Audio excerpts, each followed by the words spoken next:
시작하겠습니다. Let's play. Ace.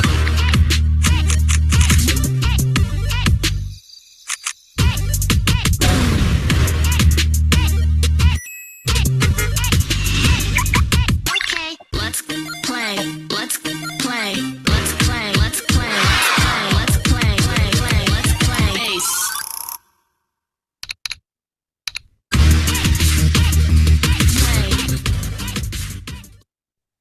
Play. 어떠셨나요? 노래 만든 거 어떠세요? 제가 만들었습니다. 제가 이렇게 젊게 살려고 노력한 겁니다. 안녕하십니까?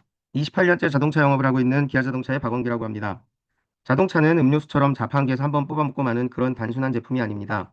한번 구매하면 짧게는 3년에서 길게는 10년 이상을 타는 집 다음으로 비싼 재산입니다.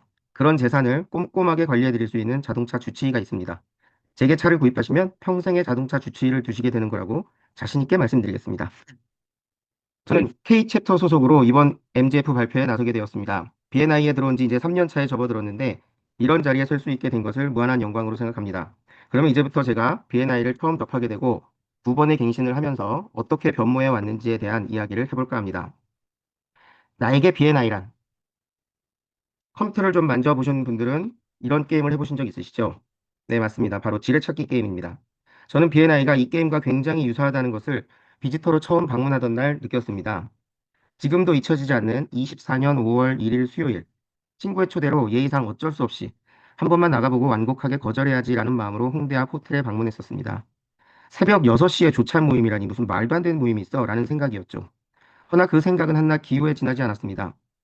행사장에 들어섰는데 수십 명의 사람들이 옹기종기 모여 서로 명함을 주고받고 이런저런 비즈니스 이야기를 나누는 모습을 보면서 적잖이 놀랐습니다. 내가 자고 있던 이 시간에 이렇게 많은 사람들이 이렇게 모여서 이런 건설적인 이야기를 하고 있었다고? 정말 충격적이었죠.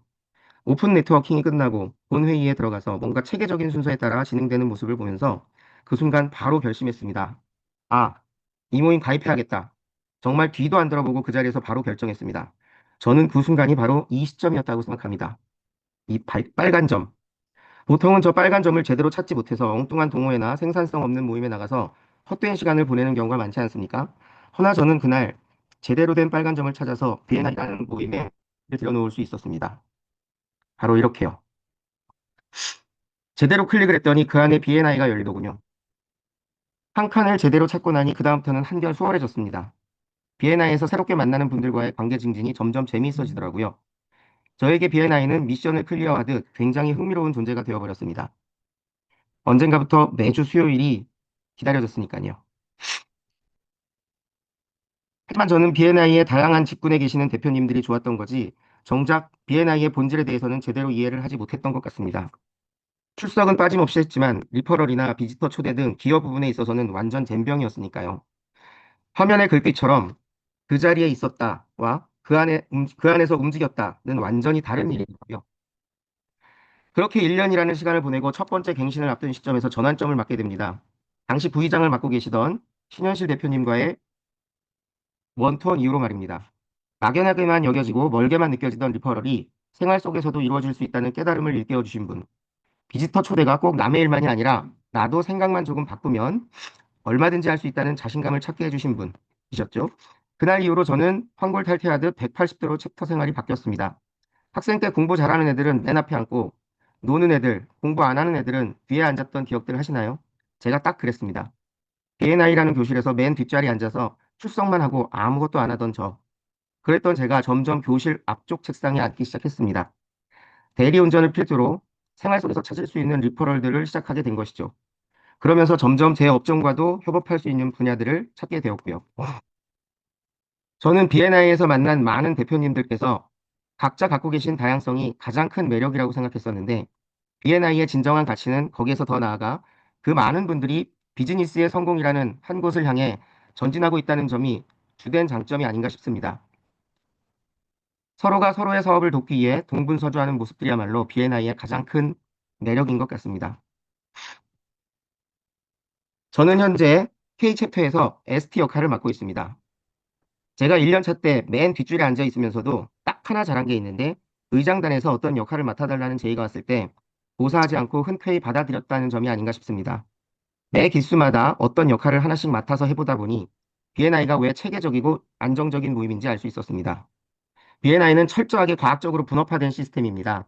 LT라는 이름으로 다양하게 나누어진 역할들이 톱니바퀴처럼 유기적으로 맞물려 돌아갑니다. 각 역할들을 맡아서 경험해보면 B&I 전체가 보이기 시작합니다.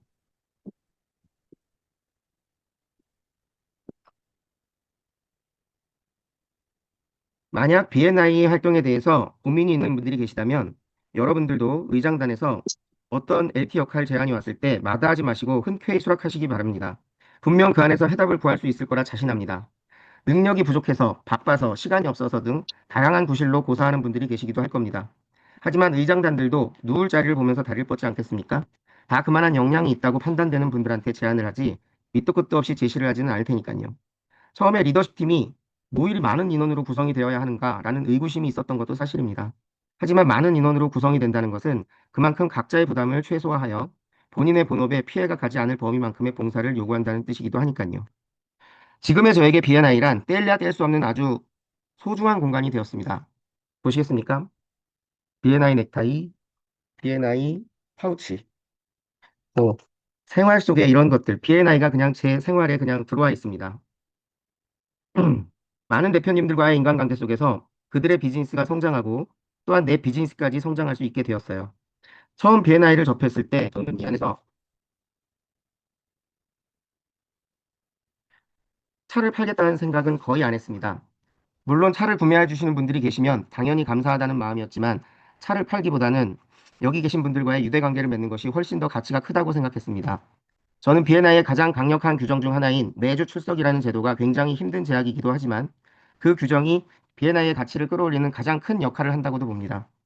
친구들 모임도 세 달에 한 번 모이면 매주 모인다는, 자주 모인다는 말들이 나오곤 하는데, 하물며 매주 모이는 모임이야 말해 뭐 하겠습니까?